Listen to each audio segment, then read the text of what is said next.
Do I remember how to vlog? It's been so long since the last time that I did one of these. Honestly, I'm not 100% sure. Alright, hello friends, and welcome to a new vlog on my channel. It has been months. I don't even know when the last video that I posted was. It fell off on the habit a little bit. The hobby in general, I don't know, but we're back. I've been wanting to record a new one for a little bit now, and I decided tonight's the night, apparently. So, hi, welcome back. I have a couple of books that I am wanting to read in this video, sort of as a way to hop back into the hobby of reading in general, but then also hop back into the hobby of, vlogging. More interestingly though, in both of these books, I am like halfway into them. So, that's sure to be fun and exciting, but let me introduce you to them. We have, as a physical book, I am currently reading Violet Thistlewaste is Not a Villain Anymore by Emily, I've never looked at the author's name actually, Emily Kremfoltz. This was my book of the month pick for like November. It's currently February, so go me for really reading my books when I buy them. And like I said, I can give you a little bit of a look to see. I am actually, nope, I was gonna say almost done, but that is actually the beginning is on this side. So I'm quite close to the beginning, and I am tabbing this one.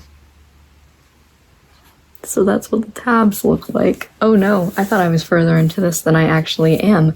I'll show you guys the dust jacket so you can actually look at something rather than just blue and purple. So this is the story of a girl named Violet Thistlewaste. She was, I always say Thistlewaste, but it's Thistleweight. She was kind of like the right-hand man to this big evil supervillain, but he died. The book opens up with them, the heroes killing him, and then the heroes happen upon our main character, and they very quickly realize that she herself is not very evil, and that if she could change her life, she would. So they give her that second chance. They say, hey, listen, we're not going to kill you. Just go off. Don't make any trouble. But also, we're going to pretend we didn't see you. And so Violet goes to this nearby town to where she has been living with this villain. And she opens up a flower shop. And right next door, it's kind of one of those situations where the flower shop is on the same property as, and she is renting it from somebody who owns an apothecary. And he is our love interest in this. I cannot remember his name right now off the top of my head. I promise you, I've been reading this. Oh, of course, Nathaniel. He is your basic, grumpy character, a little bit more self-conscious, though. He's just one of those characters that keeps accidentally putting his foot in his mouth. He doesn't really mean to, but he just is awkward, doesn't know how to interact with people, and so he keeps messing up, making mistakes. One thing that I'm finding really interesting with the story so far is that he has trouble with getting supplies for his apothecary shop. Everything is either really expensive because they just had this whole supervillain thing, and so nobody wants to come to this town, and it's very difficult for him to get supplies. The supply and demand there. Demand is just too high for what he needs. He's not making enough money with his shop, but he still wants to keep it around and try because it was his parents' shop. And then, right next door is this woman who has magic, by the way, that she can grow plants from nothingness. And I'm like, if you two would open your eyes and see, obviously Violet can use her powers to help supply the apothecary. Is it an apothecary, or is he? He's an alchemist, I think. But alchemy and the apothecary, I think, are two different things. Alchemy in this world is more of like a, it's seen as kind of evil because it is often used for like war, from what I'm understanding. So it's also like a really interesting thing because like he has a past where he was going to college, going to school for things that are like evil, and then also, you know, she has the past where she was working for an evil supervillain and she killed a bunch of people. Anyway, I'm really enjoying it right now. We've got like this small town community aspect, this thing of like getting a second chance. I'm excited to get more into it. We just gotta, you know, give myself a reason to actually read the book, apparently. Second book that I'm currently reading is on my Kindle. I am reading Alice in the Land of Clovers by B.A. Lovejoy. Try to show it to you and also like get it in the light. This book is really interesting because it is a retelling of Alice in Wonderland in the point of view of, I don't know the exact year that it is. For some reason I want to say like 1950s England during a war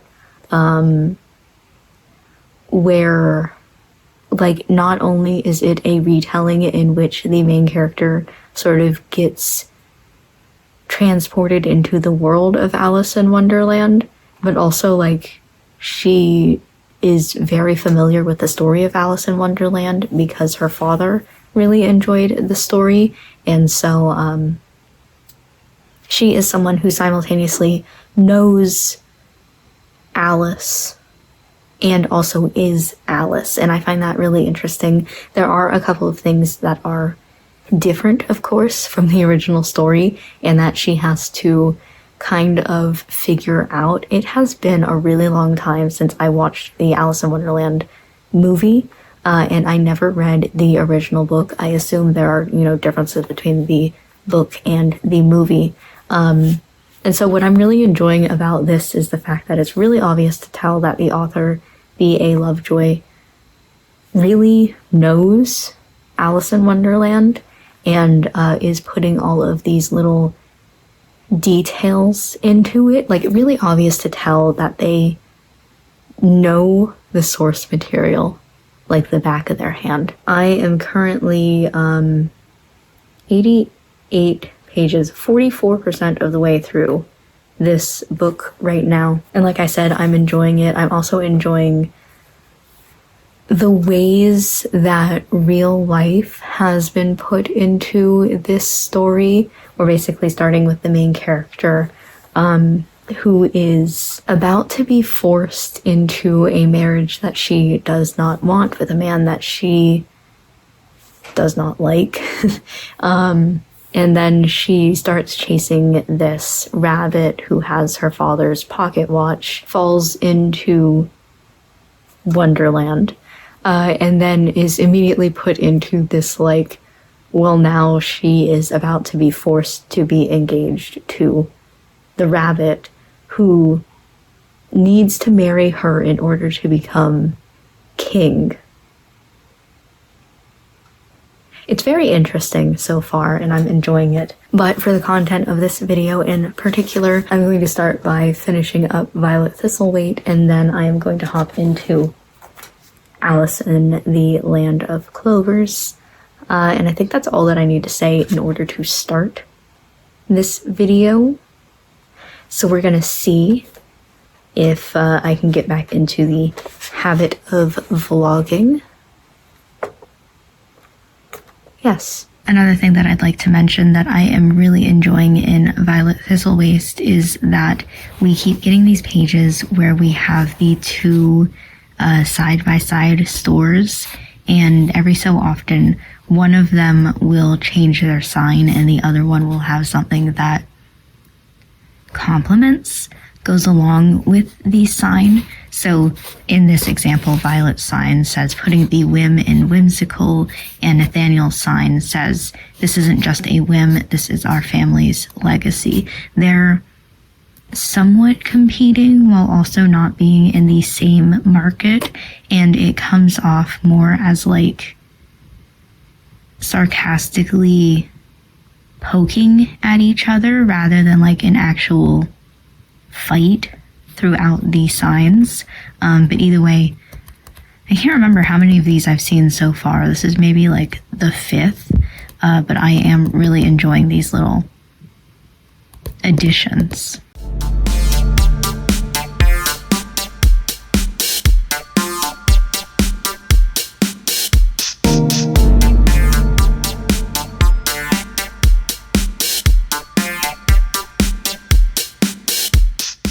I don't know if it's just because I have been tired all day, or maybe it's the act of reading because I haven't done it in a while, but I am finding myself yawning a lot while reading this book. This is still Violet Thistlewaste.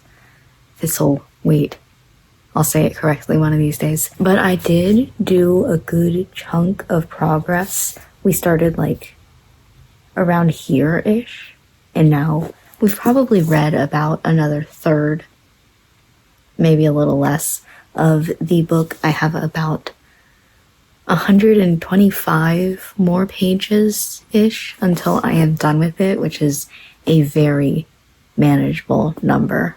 Like, I could read that in a single sitting for sure. But not that you really need to know when I end reading for the night. I think that I'm going to take a little bit of a break and start getting ready for bed, because like I said, I've been yawning for like the past hour, and I've been quite tired all day. Book updates though, in case you were wondering. I don't really know how to explain this. This book isn't exactly like the happiest book. We're having a lot of conversations about how the fact that Violet's supervillain boss was also sort of like a father figure to her, and he was very abusive to her, and so her not only trying to create this new life in this new town and this new like identity that isn't her villainous persona that she's been throughout all these years, but also trying to heal and find community when she has so far in the past just been sort of by herself and locked away and forced to do these things, or else the things that she loved would be taken from her. We also have a lot of discussions on feeling like you can't do things, that everything that you do is worthless. Nathaniel's character is someone who, we said before, went to college for alchemy, and he hasn't been doing good with his alchemy sorts of things.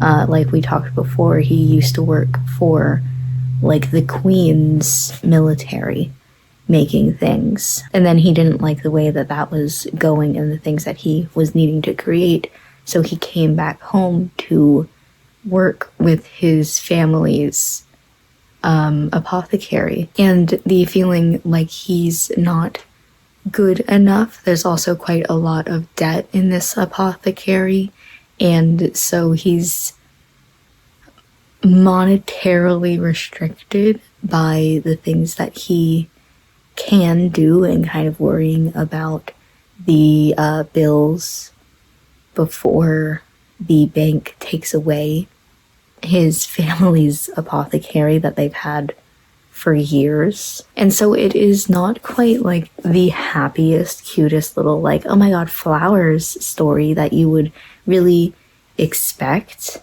especially, you know, considering the cover's quite cozy feeling, I guess, and then you actually get into the book and it's a little bit more on the depressing side. I'm not 100% sure that it is really what I want to be reading right now, but it is what I am currently reading. Not what I was expecting this book to be, but that happened. It's not that I'm disliking the book also.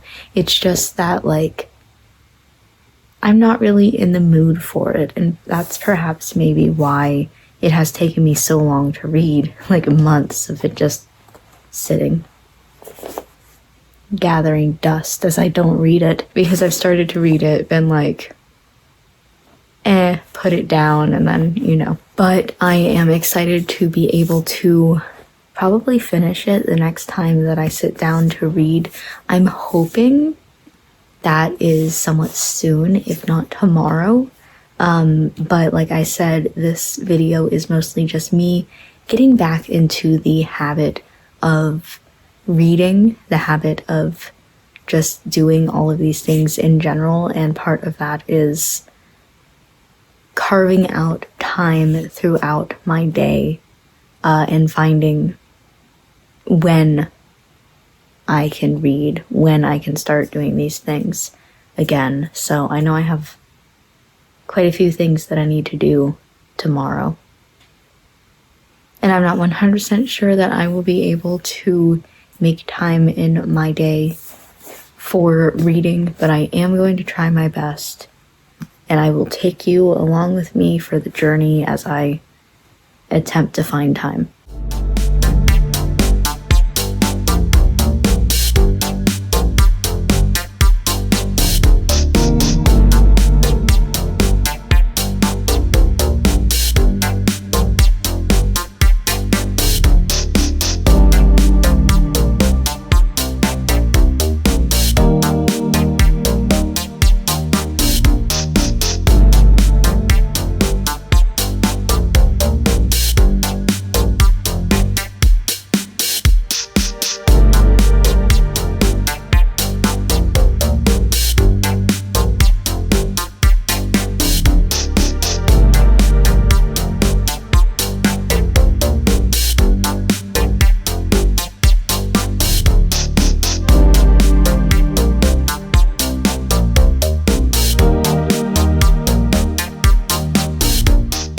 Okay, so this book, Just Played Me Like a Fiddle, is technically still currently playing me like a fiddle because I'm just barely into this scene, but I wanted to take a pause and talk about it because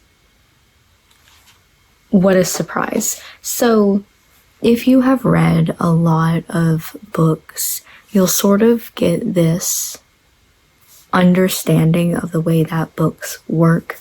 Most books, maybe not all, but most follow one of two formats.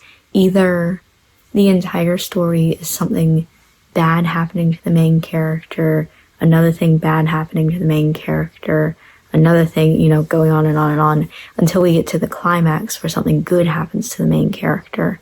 Or alternatively, the book is a bunch of good things happening to the main character until we hit that climax where something bad happens. And like I said, it's not necessarily something that you just like recognize, but the more books you read, the more of like a gut feeling you get while you're reading of like, for example, you're reading something where a lot of good things happen to the main character. Obviously something bad is going to happen in the climax. So I'm in the climax of the story right now, and I won't tell you what happens because, you know, it's the climax. But what I will tell you is that this book starts to have it where, you know, for Violet, things have been going pretty well. We've talked, she has escaped from the castle, from the villain whose rule that she was under, has escaped from her villainous ways, She is starting a flower shop. She's making friends with the community and really like finding her place in this world. And then something bad happens, and we got like a couple of pages of like reaction of that bad thing happening and sort of worse things happening in relation to that. Like, oh, this happened, therefore this is going to happen. And then we get this scene that I'm in right now where we're talking about what happened and sort of having our reactive moment to that thing that happened. And, like, it's fine. Like, all of a sudden, all of the characters of the story, I guess, are like, yeah, of course. And maybe that is a little bit of a spoiler. Because once you read this book, you'll kind of, like, know what the bad thing is. And me telling you that the characters are like, yeah. No, like, of course that's going to happen. Maybe, might be kind of a spoiler, but I needed to come here, turn on the camera, and tell you guys about it because I am so surprised. And one of the main characters is also in the scene, so surprised, like, oh, okay, we're fine, actually. Like, we've been building up to this moment, and now, like, it was for nothing. But in a good way. I don't know. Anyway, I'm gonna start reading again. I only have, like, 50-ish pages until the end of the book. So the next time that I talk to you guys, I will have finished it. But it's very fun, very exciting, because I was not looking forward to this climax. And it turns out we're okay.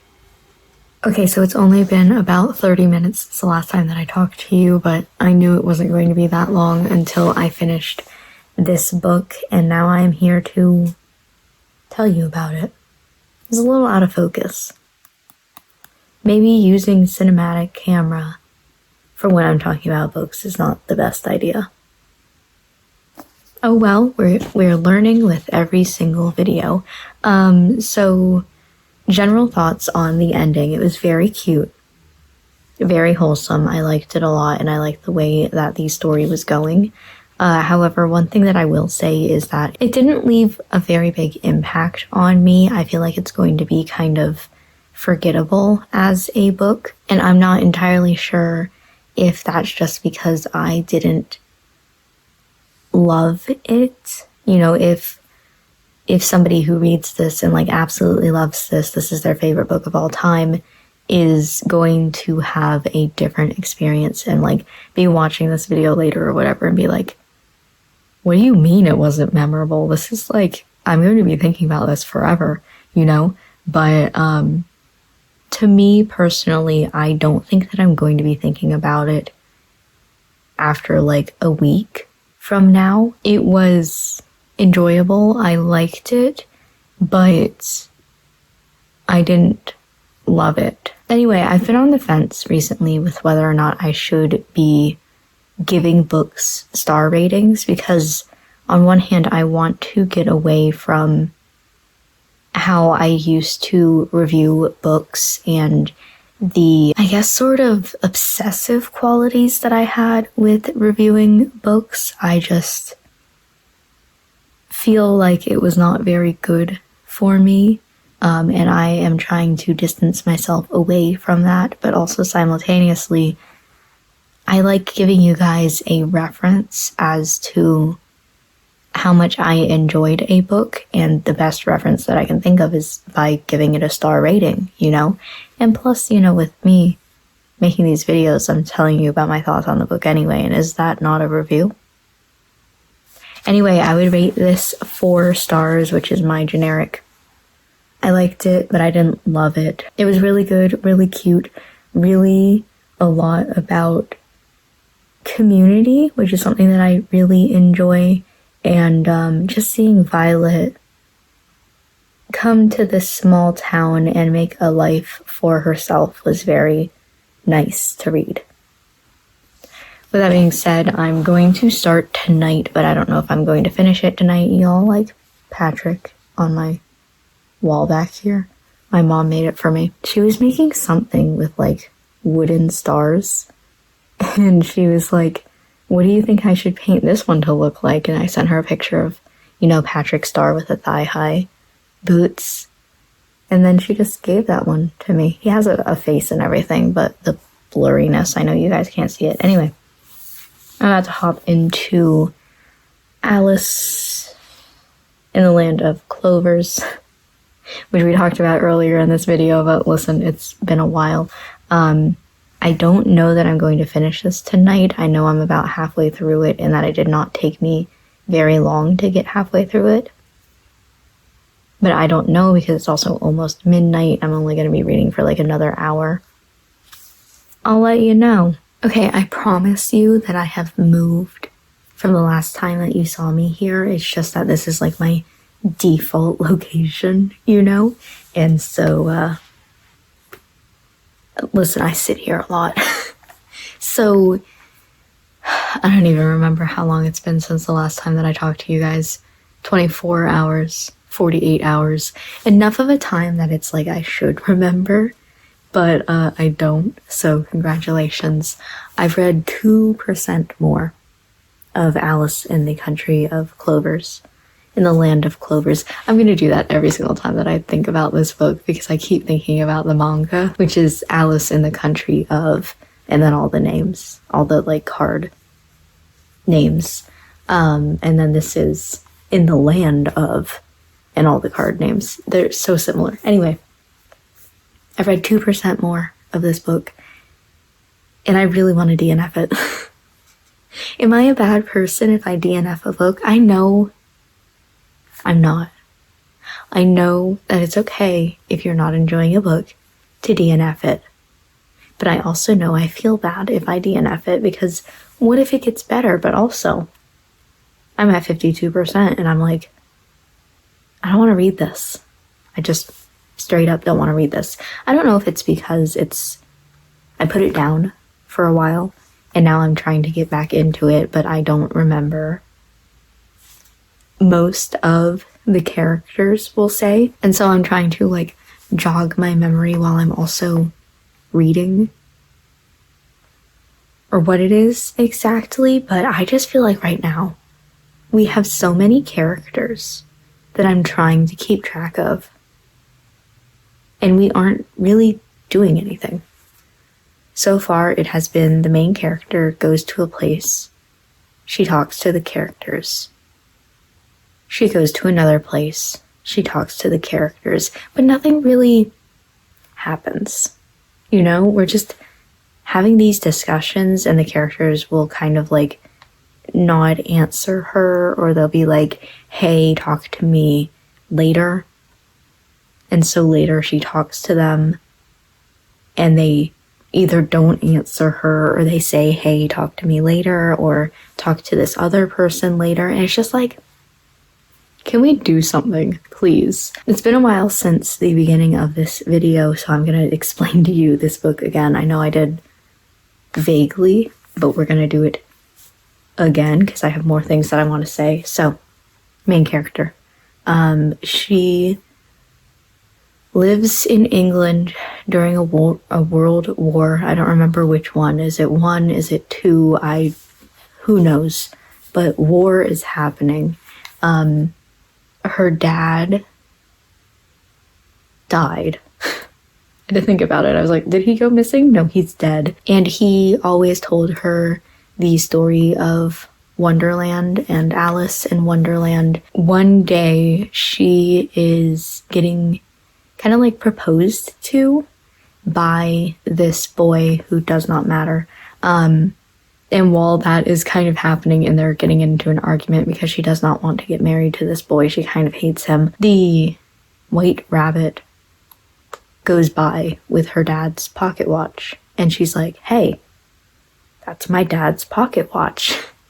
And so she follows it She falls down a hole into Wonderland. Turns out the rules for Wonderland is there are 4 brothers who are princes and can become kings, or they're kings of their respective lands, but they could become king of like everything Wonderland. And in order for them to become king, they have to get married. And so the White Rabbit, which is one of the brothers, basically kidnapped our main character, Alice, and is like, congratulations, we are engaged now. You're gonna get married to me so that I can become king. And she's like, what the fuck? No. And then it's really interesting because the other 3 brothers don't really want to be king at all, but they don't want the White Rabbit brother to be king. So it's like, I don't know what we're doing here, because nobody else is going to step up, but simultaneously they're like, not him, because he is too serious and we like a little bit of whimsy in our lives. And so we have so many characters because we have the 4 brothers, and then we also have like side characters to the point where I don't remember who is who. Quick rundown: we have William, who is the Mad Hatter. He is like going to be king basically because he has a fiance, but he is terrified of her and she is cheating on him. So probably not the best relationship, but regardless, he's like the closest to becoming the king. And then we have Fitz, who is the White Rabbit, who we just talked about. We have Claude, who is the Cheshire Cat, who I think is my favorite just because like he's kind of silly goofy, but otherwise I don't know that much more about him. We have Caden. I don't know. He's quiet. He's there. He exists, but honestly I have no idea what his situation is. And then we have Thomas. Who the fuck is Thomas? I don't know. I'm reading this and I'm going, I know that there's a character when I was reading before that she had a crush on and like thought that he was hot or whatever, but I can't remember like in Alice in Wonderland terms who he is. And then also I can't remember, is that Thomas? Is that a different character? I don't know. It's been such a long time. I remember nothing. And so I'm trying to read this, trying to like remember who all these characters are and what all their everything is about. And then also, like I said, the fact that nothing is happening.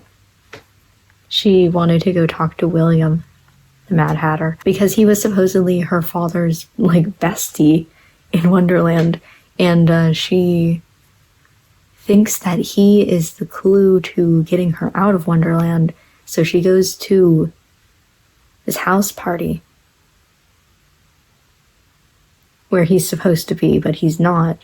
And she like heads into this library where he's reading, and then he sees her and he gets scared and kind of like runs off.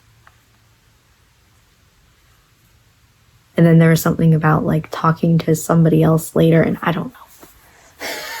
I don't know. It was just a lot of like her going to a place, what she wants not happening, and then being like, oh, you should try this instead. So she goes to a different place and then doesn't get what she wants. And basically what I'm saying here in a very rambly way is that I'm not enjoying the book. I'm 52% of the way through. And I really want to DNF it, which is a problem in videos, I feel like, because I'm like hyping it up. Watch me read these 2 books, and then I only read one, but I don't want to finish this one. I want to move on to a different book. So we're going to mark this as a no. And Violet Thistleweight, which is on the other side of my room, was 4-star. So you win some, you lose some, I guess. I'm going to go ahead and end this video here. though. Congratulations, we made it through a video.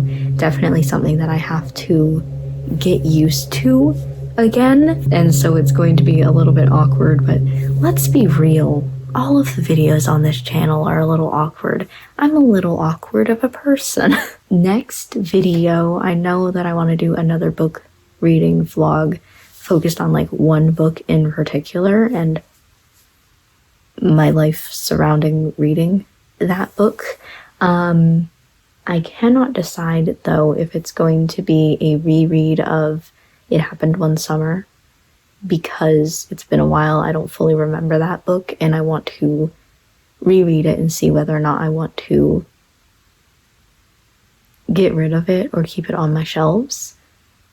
Or should I read something new that I haven't read yet, because I have a stack of new books that I need to get through. You know, that's always the problem, because like I keep buying more books and then going, do I read these now or do I put it at the very end of my TBR? But my physical TBR is so long. I have like 100 books that I need to read physically that it's like, ooh, do I want to wait that long to read this book that I just bought? Why do you keep buying books? Anyway, I'm going to end this video here for now. So thank you for watching this reading vlog. I hope that you enjoyed me getting back into the habit of this, and I will see you in my next video for when I read a book. Probably It Happened One Summer. Let's just go ahead and do it.